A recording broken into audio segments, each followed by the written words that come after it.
Olá pessoal, tudo bem com vocês? Aqui é o Wesley e essa é mais uma aula da nossa playlist de patologia. Hoje nosso alvo de estudo é as adaptações celulares. Bem, vamos lá, sem muitas delongas, comentar o que vai ser discutido nessa aula. Bem, a gente vai iniciar aqui compreendendo o que é uma adaptação celular, isto é, a gente vai conceituar propriamente dito o que se trata aí esse conceito, passando aí por uma compreensão macroscópica dos tipos de adaptações celulares em um contexto tanto fisiológico, isso é, num contexto no qual a célula tem que estar em homeostasia, ou num processo patológico, isto é, num processo agora que envolva aí alguma lesão que vai ocasionar um processo patológico, uma doença.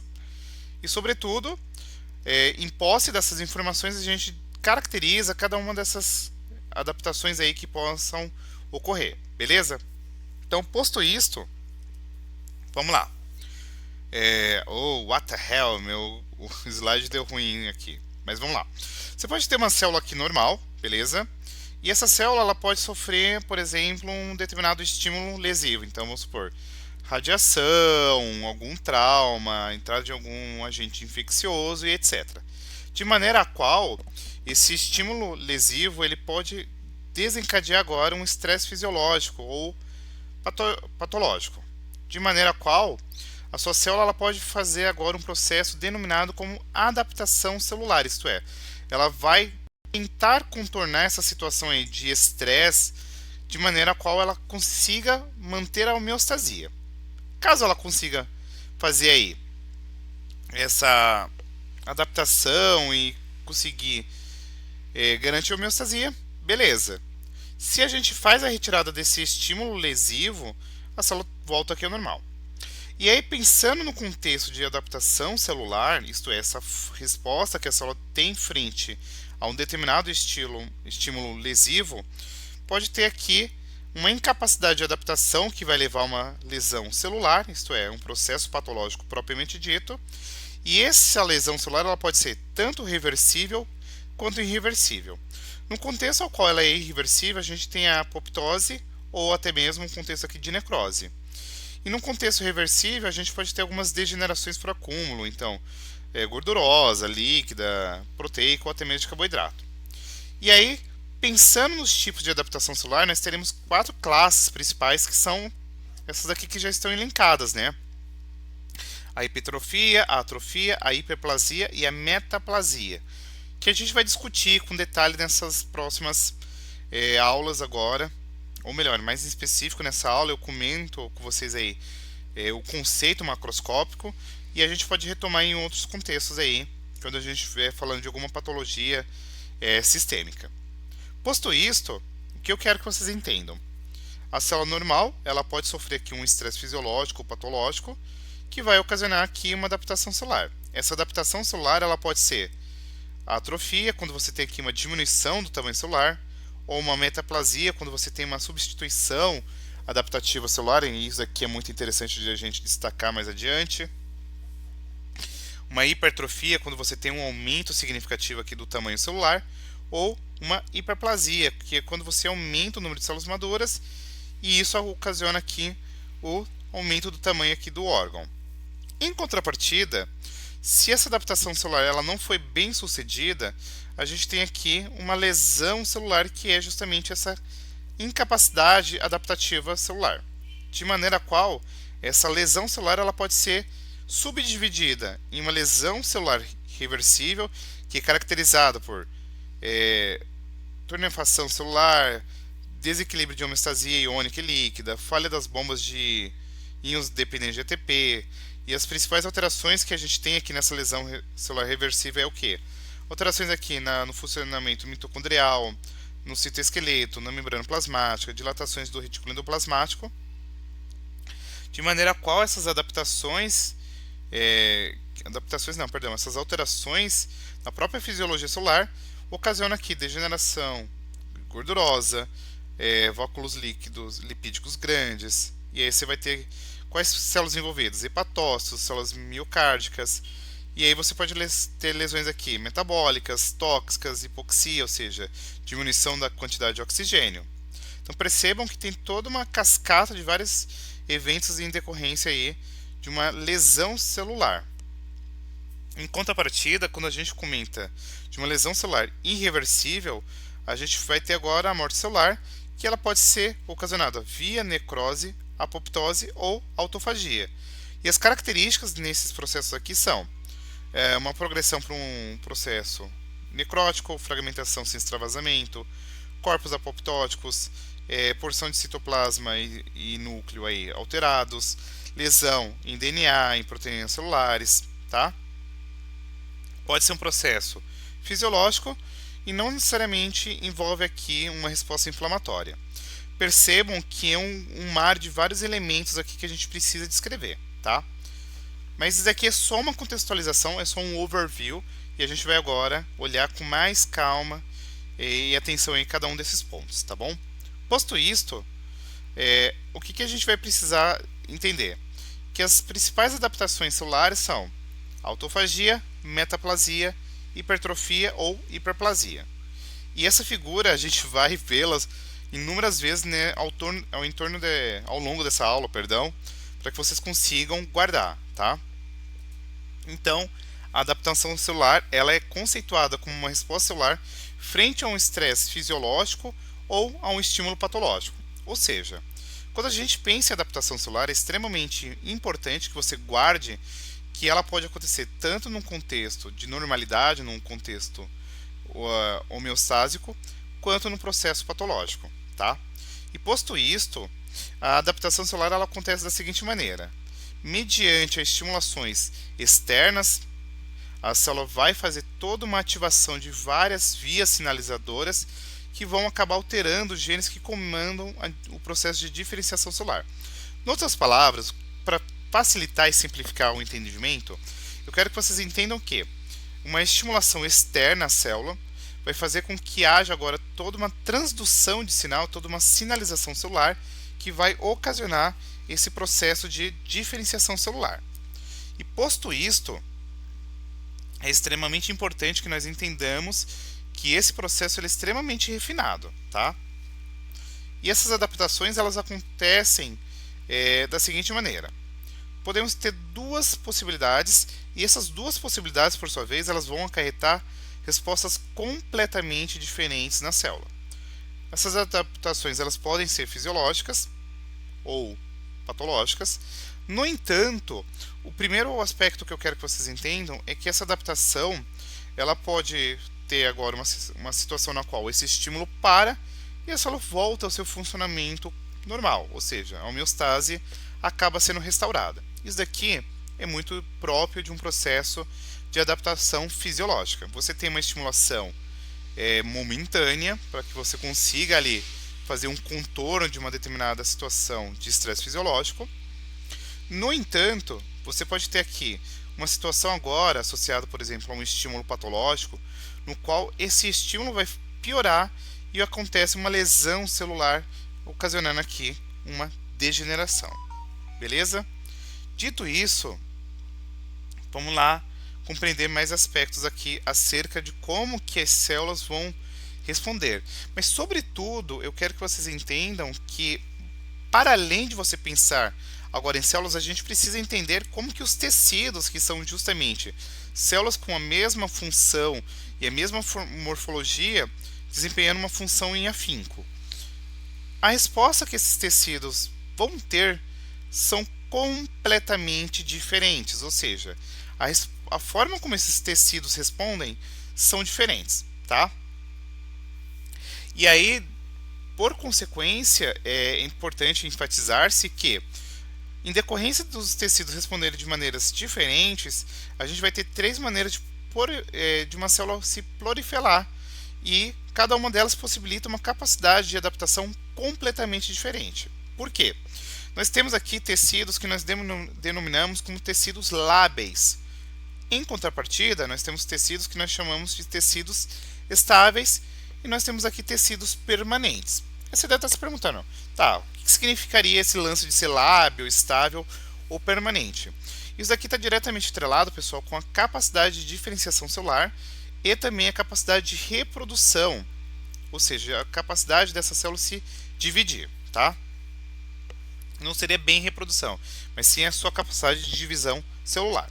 Então, a gente vai perceber que a depender do tipo de tecido, se ele é lábil, estável ou permanente, a forma a qual esse tecido vai responder a um determinado estímulo fisiológico ou patológico acaba sendo completamente diferente, tá? Então, posto isto, a capacidade de proliferação tecidual é completamente diferente. E nós vamos ter três classes. A primeira é a classe de tecidos lábeis, ou seja, são aqueles que estão sempre no ciclo celular. Então, são tecidos que geralmente eles são expostos a estímulos lesivos constantemente. Então, por exemplo, pele, mucosa, trato gastrointestinal, boca, útero, são exemplos clássicos de tecidos que sempre estão ali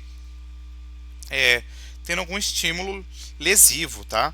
E aí, a forma como esse tecido vai se adaptar frente a isso é completamente diferente, por exemplo, de um outro tecido que não é tão exposto a um estímulo, tá?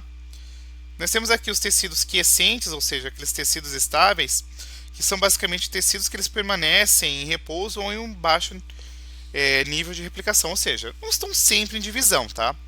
Eles podem se dividir rapidamente em resposta a uma lesão, então eles conseguem ter aqui uma regeneração, e os exemplos clássicos aqui são fígados, rins, músculo liso e o pâncreas. E nós temos aqui os tecidos não divisores ou aqueles permanentes, tá? São basicamente aqueles tecidos que não realizam mitose após o seu desenvolvimento embrionário, ou seja, eles são extremamente diferenciados, são tipo as estrelinhas do corpo, tá? E geralmente, se eles sofrem um processo patológico, uma lesão, é bem difícil que haja aqui uma regeneração, tá? Então, quando acontece uma lesão, por exemplo, uma morte celular, acontece uma substituição por tecido conjuntivo e não acontece a regeneração. Exemplos clássicos disso aqui, células nervosas, músculo esquelético e cardíaco. Então, por exemplo, quando uma pessoa sofre uma lesão na coluna vertebral, por exemplo, e atinge, por exemplo, a medula espinal, a lesão ali é geralmente irreversível, tá? Dito isso, vamos aí. Aí você vai falar, tá, que isso daí vai ser importante? A importância é que a adaptação celular ela pode ser subdividida como uma adaptação fisiológica, que é aquela que eu falei, que é um estímulo momentâneo e a célula volta à sua homeostasia, mas ela pode ser patológica, que aí gera uma lesão celular, tá? E as adaptações celulares, como eu comentei, elas são de 4 tipos principais: a hipertrofia ou a hiperplasia, e nós temos aqui a atrofia e a metaplasia. De maneira qual, aqui a gente vai novamente conceituar. Ó. Na hipertrofia você tem um aumento do tamanho das células, na hiperplasia um aumento no número de células, a atrofia uma diminuição do tamanho e funcionalidade celular, e a metaplasia uma alteração na diferenciação celular. E isso aqui é muito importante quando a gente pensa, por exemplo, em um processo associado, por exemplo, a uma neoplasia. Então vamos lá. A hipertrofia é uma situação na qual você tem um aumento aí do tamanho das células, resultando agora em um aumento do tamanho do órgão que ela compõe, em resposta a uma situação que você tem um aumento de carga aí de trabalho. É basicamente um processo, gurizada, que ela visa basicamente fazer um equilíbrio entre a demanda e a capacidade funcional dessa célula. E a hipertrofia, é importante vocês ficarem ainda atentos que a célula fica maior devido ao aumento de organelas, proteínas estruturais, tá? Isso acontece em células incapazes de se dividir. Então ela não vai produzir uma nova célula. Ela só vai aumentar isso aí para tentar compensar aquela situação ali que ela precisa dar conta do recado, tá? E essa hipertrofia ela pode ser, por exemplo, fisiológica, por exemplo, o útero na gravidez. Ele precisa aumentar ali o seu tamanho para que ele comporte, por exemplo, o embrião e posteriormente aí o feto em desenvolvimento durante a gravidez. Mas em contrapartida, a hipertrofia ela pode ser patológica. Então, por exemplo, aumento do coração devido a um processo de hipertensão, ou, por exemplo, doença de Chagas, que você tem ali um aumento da musculatura cardíaca, tá? E quando a gente fala de hipertrofia, é muito comum em musculatura estriada cardíaca, tá? Então, por exemplo, em decorrência de uma carga hemodinâmica, tá? Por hipertensão arterial, válvulas deficiente, tá? Ou você pode ter hipertrofia, por exemplo, na musculação. O que acontece? O que é hipertrofia? Você aumentar a musculatura esquelética, tá? A hiperplasia, por sua vez, é um aumento do número de células em resposta aos mesmos estímulos de hipertrofia, por exemplo, tá? E essa hiperplasia ela pode ser fisiológica, por exemplo. Pode ter aqui uma hiperplasia hormonal, quando um hormônio ele vai aumentar a proliferação, por exemplo, do epitélio glandular da mama, por exemplo, ali na puberdade ou na gravidez, tá? Pode ser uma hiperplasia compensatória, quando é, por exemplo, uma situação na qual você tem um tecido que sofreu uma lesão ou uma remoção, tá? Então, por exemplo, já ouviram falar de transplante de fígado, por exemplo. A pessoa pode doar um pedaço do fígado. Então, os hepatócitos eles começam a fazer uma hiperplasia para aumentar o número de células ali, os hepatócitos, de maneira a compensar aí esse pedaço que foi lesado ou removido, tá? Mas a hiperplasia ela pode ser patológica, tá? Então, por exemplo, quando você tem uma estimulação hormonal extremamente excessiva, como por exemplo fatores de crescimento também, tá? Você pode ter aí, por exemplo, surgimento de verrugas na pele, quando você tem aqui uma infecção viral, tá? E aí tem um detalhe muito importante, que eu acho que é extremamente crucial a gente destacar ainda, que quando a gente fala de um processo de hipoplasia patológica, é um terreno fértil para surgimento posterior aí de uma proliferação cancerosa, tá? Então, por exemplo, o papiloma vírus, uma verruga que pode ocasionar eventualmente um processo aqui de um surgimento de uma neoplasia, tá? A atrofia, por sua vez, é uma diminuição do tamanho da célula por perda de substância celular, e aí você tem agora uma diminuição do tamanho do órgão no qual essa célula está inserida, tá? Pode ser um processo fisiológico, então, por exemplo, durante uma situação da menopausa, que é quando você tem ali um decaimento da estimulação hormonal em mulheres, tá? Você pode ter um processo de atrofia patológica, por exemplo, desnervação. E aí o que é importante vocês se atentarem? Que muito além de diminuir o tamanho celular, você diminui a atividade metabólica, diminui síntese proteica, e isso aumenta aqui uma degradação proteica, tá? E as principais causas da atrofia são, primeiro, diminuição da carga de trabalho, perda de inervação, diminuição de suprimento sanguíneo, nutrição inadequada, perda de estimulação endócrina e o próprio processo de envelhecimento. De maneira qual, eu preciso que vocês ainda se atenham que esse processo de atrofia afeta drasticamente o equilíbrio entre a síntese e a degradação proteica, tá? E ela pode ser acompanhada ainda por um processo denominado como autofagia. É basicamente uma situação na qual a célula, em decorrência de não ter um aporte de proteína suficiente, ela começa a comer a si própria para que ela consiga aí fazer uma digestão dos seus componentes de maneira a qual ela consiga sobreviver. Então, os tipos de atrofia são atrofia por desuso, então, por exemplo, redução de carga de trabalho, por desnervação, diminuição do suprimento sanguíneo, que isso aqui causa uma isquemia, nutrição inadequada, estimulação endócrina, atrofia senil, então no processo de envelhecimento, por pressão e por aí vai, tá? Isso aqui é só para vocês entenderem que é muito mais amplo a gente pensar em atrofia. E a metaplasia, por sua vez, é uma alteração reversível por estímulo estressante, no qual um tipo de célula adulta é substituído por outro tipo de célula adulta mais capaz de suportar aqui um estresse, tá? Então, por exemplo, vamos pensar no epitélio respiratório de uma pessoa que é fumante, tá? As células normais ali do epitélio, colunares e ciliares da traqueia, por exemplo, e até mesmo ali no brônquio, nos bronquíolos, são substituídos aí por células epiteliais escamosas estratificadas. E por sua vez, essas células escamosas, elas são mais resistentes do que as células frágeis aí. Porém, em contrapartida, elas são menos eficazes no processo de proteção. Por exemplo, uma pessoa que tem o hábito de fumar, ela vai ter diminuição de secreção de muco, tá? Ela é mais propensa a doenças respiratórias, porque ela não tem os cílios ali para fazer a remoção de materiais particulados, tá? E se porventura esse estresse perdurar por muito tempo, isso pode predispor com que haja uma transformação aí desse tecido em um tecido maligno, tá? Então, ó, a metaplasia é você pensar o quê? É uma célula adulta sendo trocada por um outro tipo de célula adulta. Então você tem aqui a membrana basal, ó, células normais, uma célula de reserva, e aí você pode ter, por exemplo, a metaplasia aqui de epitélio escamoso, como a gente estava comentando ali mais adiante, tá? Então, exemplo clássico de metaplasia é justamente epitelial, tá? Que ela é muito comum aqui no trato respiratório. E as influências que acabam aí predispondo esse processo de metaplasia, se eventualmente elas persistirem por muito tempo, ela induz aí a transformação cancerosa, tá? No entanto, portanto, o que é importante a gente guardar? Não é no entanto, desculpas.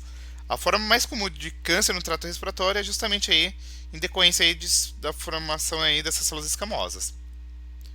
De maneira qual, só para fechar o rolê, a célula aqui ela pode sofrer uma adaptação celular, que pode gerar uma atrofia, que é diminuir o tamanho celular e, consequentemente, a função celular. A metaplasia, quando você altera o padrão dessa célula, né, ela sofre uma diferenciação.